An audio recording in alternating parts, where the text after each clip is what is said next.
Hello, everyone. Thank you for listening and watching. If this video has found you, there's a message here for you, but please take what resonates and leave the rest. So in this video, I'm going to talk to you about some simple gratitude and manifesting practices that you can incorporate into your life. I talk about this a lot in my videos. Gratitude speeds up the process of manifestation. And manifesting and gratitude practices do not have to be complicated. I know there's a lot of different techniques and methods out there, and you do what resonates for you. But again, it does not have to be complicated.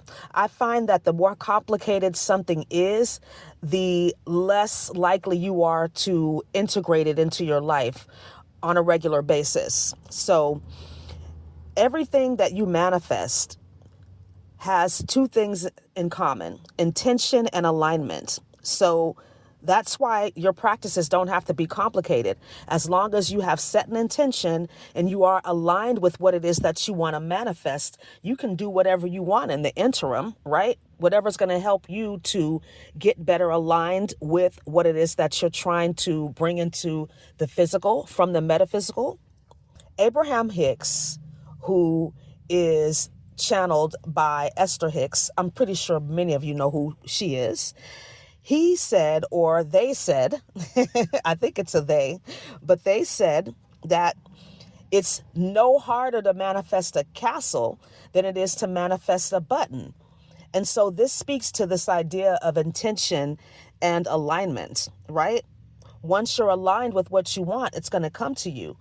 And time is not really a factor in manifesting, other than the fact that we as human beings have chosen to use time to carve up the oneness. So we're born in a night to perish in a night. Our life is basically that parenthesis in between your birth date and your death date, right? So we use time to kind of carve up that space in between. But intention and alignment, they don't require as much time as we think they should all the time. So some things to consider before you begin your manifesting and gratitude practices is to make sure that you are clear in your asking. Okay, we all know what we're grateful for. We already have these things. But when you are trying to manifest something, the universe likes clarity and present tense. So you could say, I want a lot of money, right? And you find $1 on the ground. Okay, that's more money than you had, right? You weren't clear with your intention. You have to ask for a specific amount or what you think you need, and you have to be clear about it. Entitlement is something that will block your manifestations. Feeling like you should have something just because, right? Or that you deserve it, even though you have not worked for it, even though you're not aligned with it, even though it's not for your highest good. So this entitlement energy will block what the universe actually has for you. So if this is an issue with you, then work on having an authentic sense of allowing. And that can only happen when you have done the work and when you feel like you deserve what it is that you want to manifest. You can think about it all you want. What you think and what you feel like you deserve are often very different. My grandmother used to say, when I would always ask her for something, I want this, I want that, she would say shit in one hand and want in the other, and see which one gets full first. So another thing to consider with manifesting and gratitude is to be resourceful. Sometimes you already have what you need. It's just that you've overlooked it because you're so emotional, or you're so wrapped up in what you think something should look like, or what something should sound like, or what something should be. And what you need, you've had all along. I know this has happened to me so many times. Max Planck, who was a scientist, a metaphysician, really, he said that when you change the way you look at things, the things you look at change. So this is true with manifesting, with gratitude, and even in quantum physics. So let's get into the tips. Let's start with manifesting because that's the fun one, right? The first tip I can offer you to speed up your manifestations is written affirmations. Erykah Badu said that I think she said something along the lines of when you take a real pen to real paper, that's when shit gets real. So start writing your affirmations, and they don't have to be complicated. Again, if you are trying to manifest money, for example, you can say, I now have $1,000, or you're trying to manifest a soulmate or a lover. I am now in a relationship with a divine partner, or I'm now in a relationship with somebody that's equally yoked, or whatever. Use whatever affirmation works for you, but make sure that it's in present tense. I have, I want, I am. And ideally, you should write the affirmation 10 to 20 times. I don't know what it is about that number range, but that really kind of imprints into your subconscious mind. And you can do this every day, sometimes multiple times a day. And especially if you find yourself doubting that you're not going to get what it is that you're trying to manifest, okay? The second tip to manifesting is something that is often overlooked, and that is emotional release. Sometimes we're so passionate about what we want, or we're so worried that we're not going to get it, that we get emotional about it. And these emotions need to be released because they're creating a block to that manifestation. So it may be that you need to cry and, get out the frustrations of whatever it is that you're trying to manifest not happening.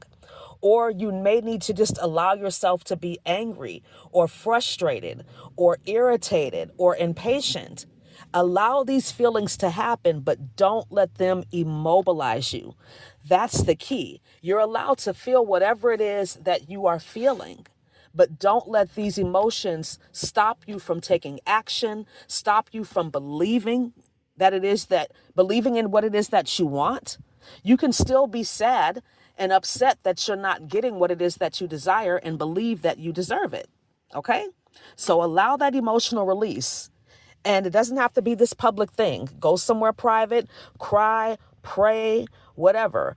I would suggest, this is a little side note, is to not explain yourself or your manifestations to other people, because it's a form of giving your power away.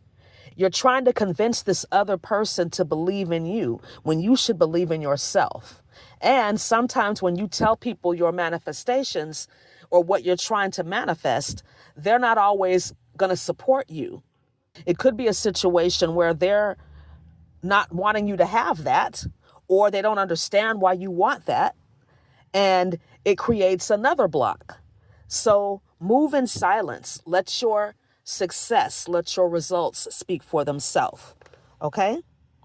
The third tip for manifesting is to ask for signs and synchronicities that you're on the right path, that you're doing the right thing, instead of worrying that you're not doing the right thing.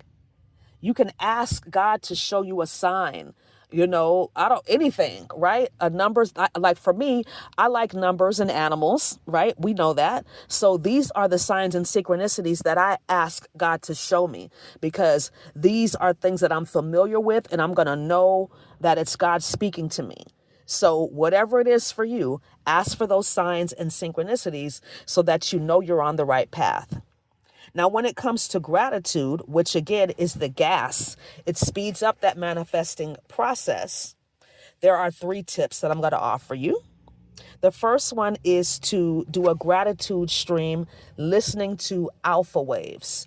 Alpha waves are known to enhance our creativity, our intuition, our creative visualization skills and abilities. So when you're listening to alpha waves, while you're saying thank you for everything and anything that you can think of, that is going to speed up your manifesting process. So I like to listen to a 5-minute alpha wave meditation every day, and I do my gratitude stream, and I thank God for everything, for my home, for my right mind, for my beautiful body, for my beautiful son, for my cats, my car, my income, anything and everything that I can think of to thank God for, I do it in that 5 minutes. I don't say it out loud. I'm kind of thinking it in my mind, but you can say it out loud too, whatever resonates with you. But this is also going to raise your vibration. It's going to make you feel better. It's going to remind you of what God has already done in your life, what Spirit has already manifested for you, right? The second tip is to tell God thank you for every little thing.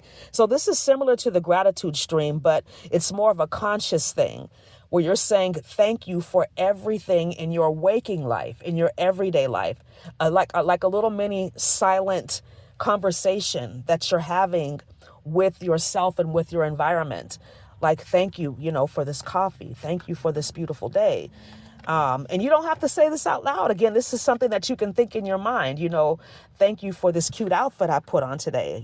Thank you, God, for helping me to get out the house on time. Or thank you, God, for this delicious, nutritious food, right? So just being grateful for every little thing. Thank you for this dime I found on the ground, whatever, right? This is another way to practice gratitude. The third tip is a written gratitude list. And you can do this every day, or you could actually write out things that you're grateful for and post it somewhere where you can see it, so that when you find yourself getting into worry and fear and doubt and impatience, you can look at this list and it'll kind of jog your memory of everything that you are grateful for, that you need to be grateful for. And again, you can write this out every single day. I know a lot of people do that, or you can just post it and just look at it. So whatever works for you. So I hope these tips were helpful for you. Thank you so much for listening and watching. Please like, comment, subscribe, and share. And I am so, so grateful for your donations. Thank you so much. May they be returned to you 1,000-fold, and have a wonderful day. Namaste.